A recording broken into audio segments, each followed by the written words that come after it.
నమస్కారం. News desk Telugu ఛానల్కి స్వాగతం. ఈరోజు జాతీయ వార్తలు వచ్చేసరికి అయ్యప్ప నామస్మరణతో లక్షలాది మంది భక్తుల హృదయాలు పరవశించాయి. మండల కాలం పాటు దీక్ష చేసి ఇరుముడి కట్టుకొని శబరిమలకు చేరుకున్న భక్తులకు స్వామివారు మకరజ్యోతి రూపంలో దర్శనమిచ్చారు.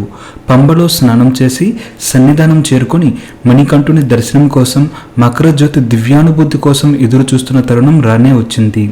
శరణు ఘోషతో శబరిగిరులు మార్మోగుతున్న వేళ మకర విలుక్కు మకర జ్యోతి దర్శనంతో భక్తకోటి తరించింది.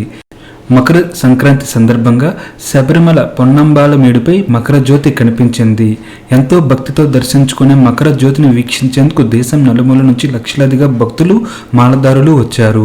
మంగళవారం సాయంత్రం సూర్యాస్తమయ సమయంలో మకర జ్యోతి దర్శనమిచ్చింది. లక్షలాది మంది భక్తులు మాలదారులు మకర జ్యోతిని దర్శించుకుని దివ్యానుభూతిని పొందారు. జ్యోతి దర్శనంతో భక్తులు ఆనంద పరవశానికి లోనయ్యారు. శబరిగిరులు అయ్యప్ప భక్తులతో కిటకిటలాడాయి. మకర సంక్రాంతి పర్వదినాన జ్యోతి రూపంలో అయ్యప్ప స్వామి దర్శనమిస్తారని భక్తులు నమ్ముతారు. కాంతమాల కొండలపై దేవతలు ఋషులు కలిసి భగవంతునికి హారతి ఇస్తారని భక్తుల ప్రగాఢ విశ్వాసం.